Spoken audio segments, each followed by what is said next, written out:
Fulham 1, Manchester United 1. I'm joined by Stephen Howson. 1 point from 2 games to start the season, Steve. A worse performance, I would say, than the Arsenal game last week. Give me your thoughts on that game initially. So it started out fantastic. Very excited. Cunha was doing stuff which was making all of the group chats that I'm in just absolutely sing and wax lyrical about what a player. Definitely a United player. Next shot he has is going in, etc. And then it was like someone pulled the plug on us. I don't know if Fulham figured us out. I don't know if they figured out they were underloaded, overloaded in a certain area of the pitch, plugged it, or if United stopped. Like, United were doing a few sort of patterns and shapes that I thought looked really impressive and really impactful. And it's a very simple thing, which is like follow your run or follow your pass. So we were passing it forward and then we were running beyond the pass, which makes defenders panic when you do that. And it's risky when you do it, but it does make defenders absolutely shit themselves when you do it. And we were doing that all over the park, and we were opening up gaps, and we were finding people in space, and we were pressing. Oh, the press, Joe. It was like a pressing masterclass, wasn't it? And you're thinking, oh, mate, we're mint. We're just mint. Like, this is a matter of time. This is like, what score is this going to be? I don't know, 4-0. Put me down for 4-0, I reckon. Yeah. Easy. Light work. And then we didn't convert. And the longer it went on, the more it was kind of like getting lethargic, not quite clicking. Then Bruno puts a penalty in the car park, and you're like, shit. Mm-hmm. Is that the moment, do you think? Because I know Amorim mentioned after the game about Bruno missing the penalty. He's not used to missing penalties.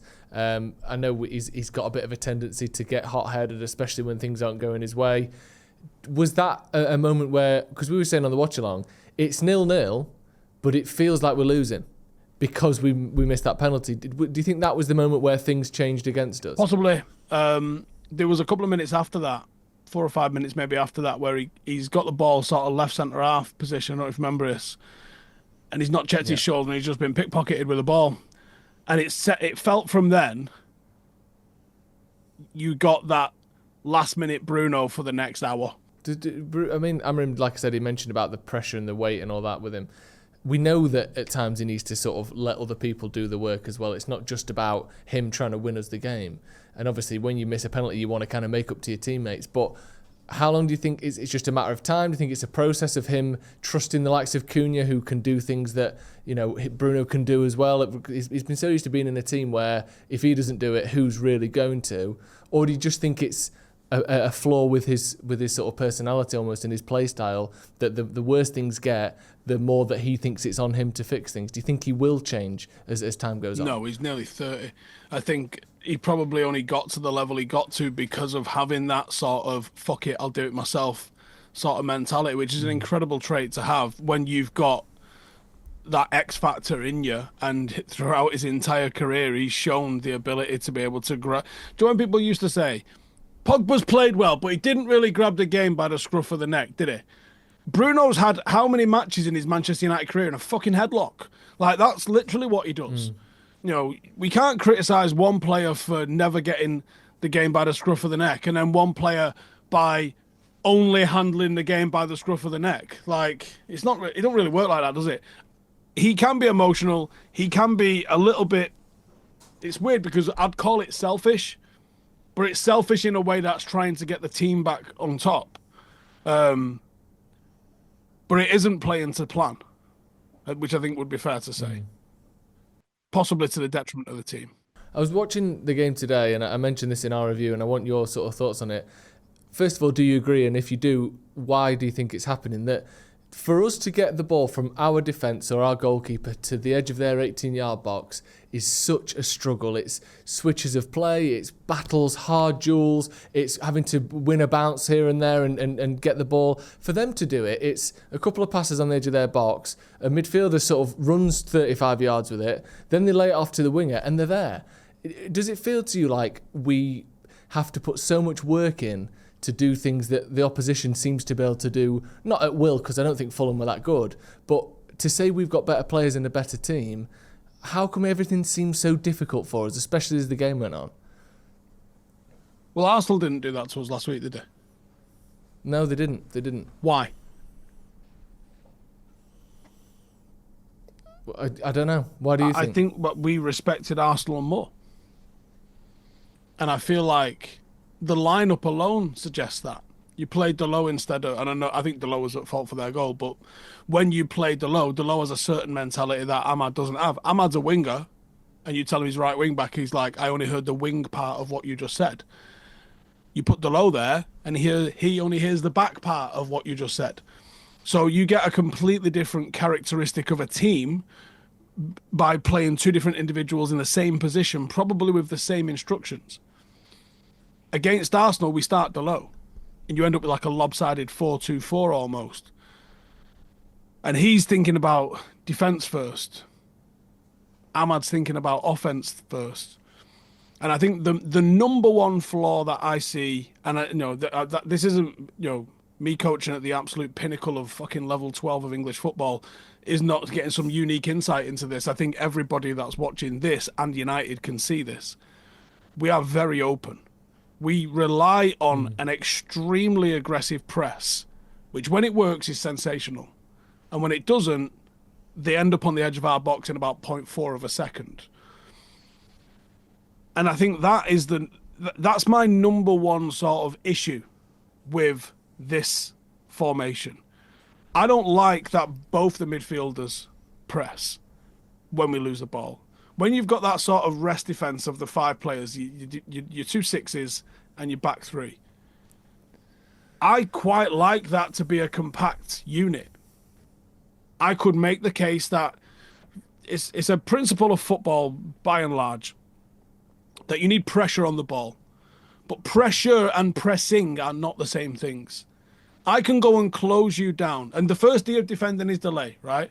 It's funny because I say that a few times when people go, what's the second letter? Like I know in American culture and American sports, they'd be like, family means ferocity and then aggression and whatever. Like they go all the way through it. Every letter in something means something. No, it's more like the B of the bang. It's like that sort of thing. Yeah. Like the first D of defending is delay. So like basically what it means is it's the most important part of defending is delaying. Yeah, it's almost the only sort of thing in that sentence. Like there isn't like a E for extra man or whatever. Yeah. Like there isn't a thing. It's just fucking delay them is your job, basically. So I would always say put pressure on the ball carrier. So you've lost the ball. My closest of the two midfielders, go and close them down, but don't get beat. Because that's what I see with us at the moment. Maybe it's the personalities of Bruno and Casemiro, but Bruno and Casemiro want to smash you, and they quite often get stepped, rolled, passed around. The best thing that I think they could do, and obviously I'm not a Premier League manager, but the best thing I would like to see in that scenario, if I was playing that system, is that midfielder slow their forward progression down, and you don't get beat. Because what I can do from then is I've got a couple of things that I can do. I can have my wide centre-half step forward, and we can create a box in behind you of 2 and a 2, yeah? We can have the left side centre-half and central centre-half as the back line, and I can have the right side centre-half popping alongside the other number 6, and we've got depth and we've got coverage. And that extra man can push in and go and delay. While that guy's delaying, I expect my wing-backs to drop back. Now I've got 6 behind the ball. Now I would have the confidence, by and large, unless I'm playing fucking 09 Barcelona, that we'll probably be able to somehow regain the ball. Or at least start the process of regaining the ball. But what we see with this United team is the two midfielders go Hadouken and just absolutely fucking steam at the ball. And the West Ham goal in pre-season is literally like the textbook example of here's why you don't do that. Was it Kobe and Agati? Both push. Yeah, I can't remember. But I remember the goal. I think it was Kobe and Ugarte, yeah. I'll double check. One pass splits the two of them, and now you've got either a 3-on-3 or a 4v4. I think Ahmad gets himself back, so we almost end up with a bit of a back four. So we have got that extra man in anyway. But there's no depth to it, it's just a line. No one goes out and engages the ball. We sink. And I think that's the big difference with that, or the big problem with that system is when the two midfield go, it isn't an aggressive enough line that's looking to play offside. It isn't an aggressive enough line that's looking to deal with it on the halfway line. It drops. So as that drops and they push, you just open up this chasm of 25, 30 metres in the centre of the pitch. You know, and you talk about what you're looking for from a team defensively. Narrow and compact is something that you will find in every textbook. I've got about fucking 400 here, right? Narrow and compact is we find it. Be good in here somewhere. Is the words that you're going to find. Narrow and compact. Be narrow, be compact. We are fucking open and expansive. That's the opposite of narrow and compact, if anything. Like, we steam in, we miss the ball. Now you're as useless as a fucking cone on the floor. If you go in and beat yourself, essentially. What was the point? So I feel like if you tweaked it just a little bit and you had someone that maybe just wanted to go and engage and jockey rather than trying and win the fucking ball in midfield every fucking time that they break on us, that would have such a difference of an impact. Yeah. It feels like, I think that's a great point and well explained, to be honest. Like, I think, obviously, I don't know if it's an age thing with Casemiro or whether he was always like that. He was the sort of, but Fred used to do it all the time as well. It used to infuriate me. He's like sort of almost a dog chasing after cars. Like, you just go, just 100% sprint, they've gone. Casemiro does it, maybe you don't trust his legs. Bruno does it again. Is it a mentality thing where he doesn't have that kind of Michael Carrick kind of reading the game about him as a midfielder? I'm not sure what it is, and you would think, like, I know that the reasons we had big gaps in midfield under Ten Hag were different. It's not the same system, the same manager. But you would think that consecutive managers either allowing or instructing or not being able to fix a gaping hole in midfield would be something that at least one person across the, I don't know, what we're looking at, pushing a dozen coaches that Ten Hag had, and then now Amorim have had alongside them. It was the McLaren era, the Benny McCarthy, then it switched to Rude. Like, there's been a lot of people coaching this team. Yeah, well, exactly. There's been a lot of people coaching this team. Jamie Carragher said it on Monday Night Football under Ten Hag, like, narrow and compact. You have to make spaces smaller, not bigger. So I wonder what they think the fix for this is and why it isn't happening. Are they thinking it needs to be a Baleba and nothing else? Is it that Casemiro can't? Like, I don't know. It'd be interesting to speak to him, because I think Iwobi spoke tonight after the game, and Marco Silva as well, echoing a similar sentiment, talking about how they knew that we like to push our centre-backs up really high, man for man, like we did against Arsenal, right up the back of the strikers or the attacking midfielders, and track back and try and win those duels. They basically said, we just didn't offer them men. We didn't put men that high up. So we dropped them in a little bit and exposed the fact that we didn't have many people in the middle of the pitch. De Ligt can't jump on a player that isn't there. You're the same. And they kind of overwhelmed the midfield. Now, part of me thinks, you only drew and you were hanging on by the end, so don't, pat yourself on the back too much. You hardly destroyed Manchester United. But if teams are looking at us going, they have to do this for it to work, and if we just don't engage with their system, there are gaps. Do you think that Amorim has got what it takes to kind of look at what we've seen and what you've just said, and plus what other managers are saying, and fix it? Do you trust him to fix these problems? Don't know enough about him. I from what I've seen, he doesn't seem, from the defensive point, I think from an offensive point of view, there's a lot of flexibility and intuition and maybe invention and creativity. And that's just going off what I've seen majorly with Sporting, to be honest, because I'll be honest, not really seen that with United. That's the only evidence we've got of it. Yeah. But there isn't enough data. There isn't enough footage for me to watch, and they're not tested enough in different scenarios in the Portuguese league for me to be able to recognise any sort of patterns and say, no. Some traits are inherent in a player. Like, if you looked at Bruno Fernandes, right, and what he does for a Manchester United player, and then just extrapolate that as what Ruben Amorim wants, you'd probably be wrong, because it's inherent in what Bruno does. Bruno, you kind of just pick Bruno and get what you're given. You don't really get to choose how he plays. He's not someone that, this is not Park Ji-sung or Darren Fletcher that play to an instruction. This is, pick me and I'm just going to fucking play like Bruno Fernandes. This is Jason Statham getting booked for a film, right?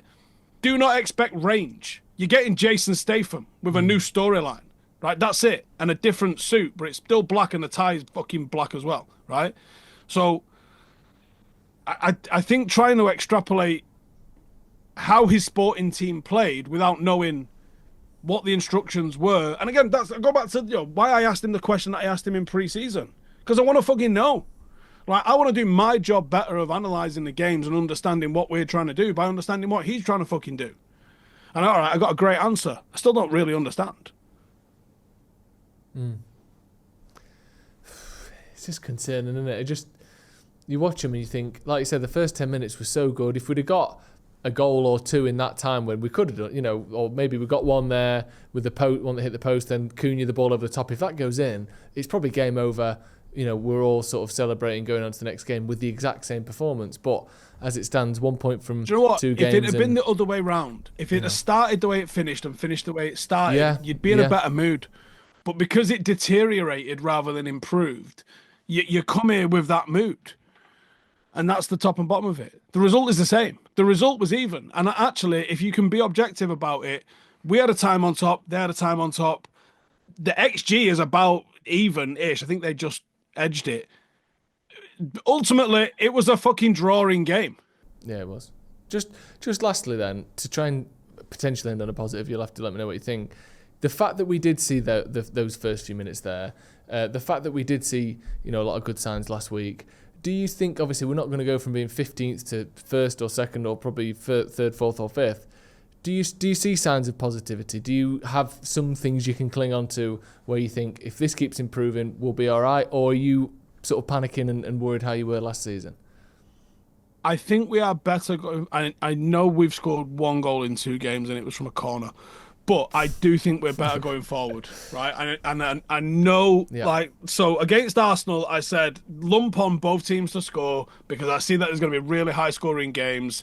In a game we didn't score in, and then the following week, it's 2 crosses and it's 1-1. It's not a high-scoring game. Yeah. But what I am going to say is, despite evidence to the contrary, I think there are better signs of how we are creating chances. We have to finish them. Like I seen, and the comment section of this video will be full of it as well. We hammered Rasmus Højlund for not scoring, yet meanwhile, Cunha, Mbeumo, and Sesko have not scored. I can't help you, and you probably should take up a different sport if that's your opinion from watching these. Because the movement, the interplay, how dangerous they look, the runs that they are making is night and day. Now, I know Mbeumo didn't really get too much going off today, but I've seen him be deadly. I've seen him be more deadly in one game than I saw Rasmus Højlund for the entire season. Not every game you're going to see that, and he don't look fit.